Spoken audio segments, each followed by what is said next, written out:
Mas é esse quadro aí. Ai, ai. Eu rio demais quando eu vejo esses quadros. Então foi esse quadro aí, gente. É totalmente diferente do que ela tinha me pedido. Totalmente diferente. Esses bonequinhos aí, uó. E eu sei que ela ficou extremamente insatisfeita com o quadro, né? Com toda a razão. E eu aprendi a lição. Depois desse quadro aí, eu aprendi a lição. Eu poderia ter até desistido pelo que eu passei. Mas foi o que me deu força, sabe? Me deu muita força, assim, de pensar, não, eu não vou passar por essa situação de novo. Eu vou aprender a fazer... Vou me dedicar a fazer esses quadros. Eu fico até vermelha. Vou me dedicar a aprender a fazer esses quadros para não precisar passar mais por nenhum tipo de situação como essa, né? Então, esse daí foi o primeiro. Depois, deixa eu achar aqui. E aí eu fui melhorando, né? Foi assim, passei para esse aqui que ficou um pouquinho melhor. Passei para esse aqui que ficou um pouquinho melhor. A bonequinha ainda não tá lá essas coisas, né? Mas já deu uma boa melhorada. Ai, ai, gente. E aí vocês me mandam foto de quadro de resina, bonitinho, pintado com dourado, igual eu tô ensinando, perguntando se vocês estão no caminho. Se vocês não estiverem no caminho, imagina onde que eu tava quando eu comecei. Ai, ai. Deixa eu colocar outro aqui. Aí eu melhorei mais um pouquinho. Eu achei uma pessoa que fizesse uns ursinhos bonitinhos, né? Então eu já comecei a ir caminhando. Nessa época aí eu já tinha a minha loja, o meu ateliê na rua. E aí eu decidi montar o ateliê porque eu já tava tendo eu decidi alugar uma loja fora porque eu já tava tendo uma boa renda, assim. Eu pensei, né? Eu vou alugar uma loja porque se eu já tenho uma renda aqui com ela, vendendo para os clientes dela, se eu abrir a minha loja, eu vou conquistar mais clientes, mais pessoas vão ver o meu negócio, né? Então eu já tinha o dinheiro para pagar o aluguel. Acho que a sala era R$ 400, era baratinha. Eu já tinha o dinheiro para pagar o aluguel. Peguei e falei, vou alugar, né? E deu super certo. Foi assim, difícil no começo, foi uns 6 meses para eu conseguir tirar o dinheiro, né? Para eu conseguir ter um dinheiro para mim, poder fazer retiradas do ateliê. Mas foi nessa época que eu consegui, assim, a minha maior cliente. Eu vendia, a Lar Pedacinho do Céu tá perguntando aqui, se eu vendia mesmo achando que não era ainda da forma que queria. Não, na época eu achava que tava maravilhoso.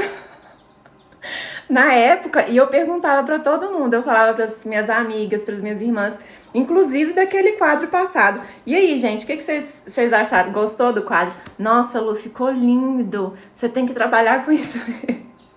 Você tem que trabalhar com isso mesmo, ficou super bonito. Então, na época, eu achava que eu tava arrasando, gente. Então, eu vendia. E olha que eu não era boa de venda, não, viu? Mas esses aí eu aprendi a vender. Agora, olha esse aqui. Pelo amor de Deus, esse macaquinho. Então, assim, eu não tinha noção nenhuma. Não tinha noção nenhuma. Ai, Jesus.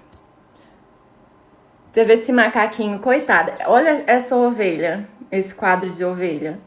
Sabe? Não era delicado. É totalmente diferente dos produtos que eu trabalho hoje, né?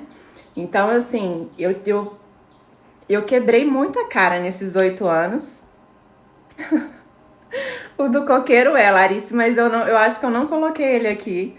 Ai, ai. Tem cada quadro, gente. Eu fui selecionar, quando eu vi tava com uns 20. Eu falei, não posso mostrar 20 fotos, senão o povo vai cansar. Mas eu peguei assim, bem no comecinho mesmo. Não, Beth, tô totalmente diferente. Você tá sendo muito bondosa. Ai, Deus. Esse daqui também, um bonequinho, sabe? Eu não era muito feliz nas escolhas. Eu podia ter escolhido um bonequinho um pouquinho mais... com a pelezinha mais clara, né? Porque não dá mal pra ver o olhinho dele. Então, assim, hoje eu já observo tudo. Todos os detalhes. Igual, os bonecos não sou eu que faço, né? Mas hoje eu sei falar pra pessoa que vai fazer o que eu quero. O tipo de roupa. As cores que eu quero, né? Que coloque no tom de pele. Então... tudo isso aí eu fui aprendendo na prática. E aí eu vejo assim que tem muita gente que fica pensando em só aprender e não pratica, que tem medo de colocar em prática o que está aprendendo. Mas o que eu tenho para falar para vocês que é onde a gente mais aprende é quando faz a prática, né? Quando a gente no dia a dia, que tá fazendo um quadro, que às vezes uma cliente reclama. Então é nessas horas que a gente aprende. E assim, todo mundo sabe que eu dou um curso, né? E nas minhas aulas elas são explicadas nos mínimos detalhes. Só que a pessoa vai ter dúvida só na hora que ela pegar para fazer, que ela pegar para pintar. Aí ela vai começar a ter dúvida de como que usa algum material. Então, viu que eu estou ensinando alguma coisa nova aqui e você trabalha com a parte de artesanato, já começa a colocar em prática, né?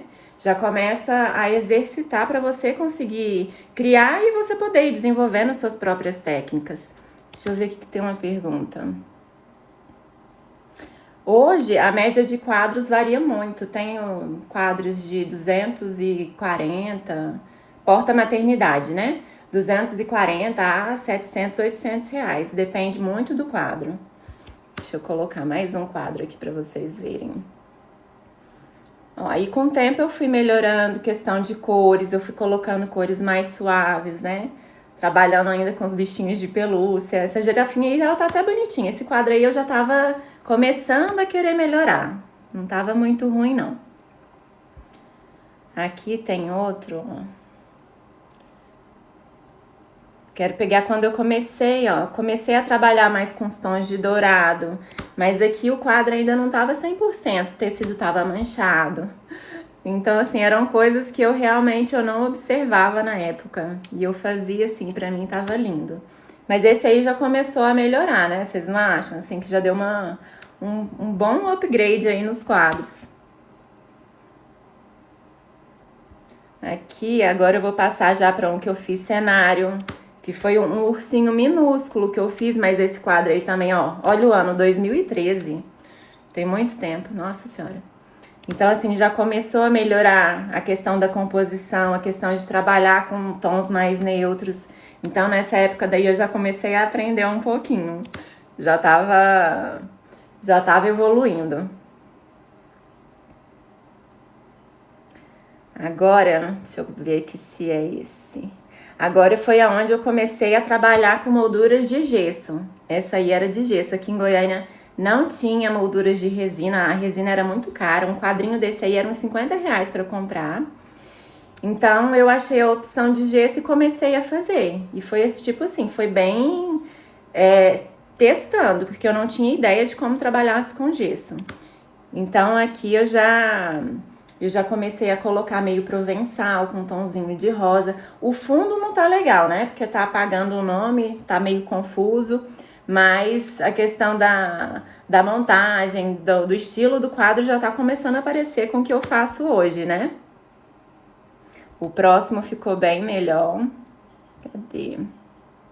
Esse aqui já ficou mais suavezinho, já comecei a colocar um dourado.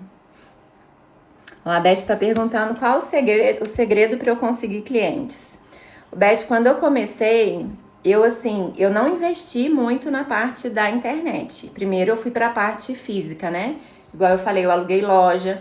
Então, quando eu fui para lá, que eu vi que não era tão fácil conseguir clientes, né? Minha loja era escondidinha, era tipo no meio de quadras de casa. Então, era muito difícil alguém passar lá na porta. Então, assim, aí eu comecei a ver necessidade de vir para a parte do digital. Na época era só Facebook. Aí o que eu fiz? Eu comecei a pesquisar as grávidas que tinham famosas e comecei a mandar presente. Mandei presente para um monte. E várias postaram. A primeira que postou foi a Ana Hickman. Eu fiz um quadro nesse estilo. Eu vou até ver se eu coloquei o quadro aqui. Eu fiz um quadro nesse estilo e mandei para ela. E ela pegou e repostou. Saiu em todos os sites assim, de fofoca. Saiu na Globo, né, no R7, em todos, falando o nome do meu ateliê. Na época era Ateliê Santarte, que eu tinha sociedade com minha irmã, né? Então eu fiz isso com a Ana Hickman, fiz isso com a Nive Stelman, fiz com a Antônia Fantinelli, com a Bárbara Borges, Thiago Lacerda, todo mundo que estava grávida eu saía mandando. Então essa forma foi uma boa forma para eu me divulgar sem gastar tanto. E é o que eu indico também para vocês. não procurar famosos, que hoje tá mais difícil, né, para eles repostarem, hoje eles cobram, mas procurar pessoas blogueiras, né, tá cheio de blogueiros aí que tem 60, 100, 200 mil seguidores, e às vezes ela tem um público parecido com o que você quer trabalhar, então é uma forma mais barata de você se divulgar, né, além de fazer os anúncios pagos. Eu falo para vocês direto, eu não fico sem divulgar uma foto, sem divulgar um produto, porque o Instagram ele não tem distribuído, tipo, eu tenho os meus 100 mil seguidores, eles enviam assim para 10% e olhe lá das pessoas que me seguem. Então, se eu quero atingir, eu quero que a minha foto chegue em mais pessoas, eu tenho que pagar por isso. Então, por isso que eu faço os anúncios. E para mim, dá um retorno assim muito grande, é muito bom mesmo.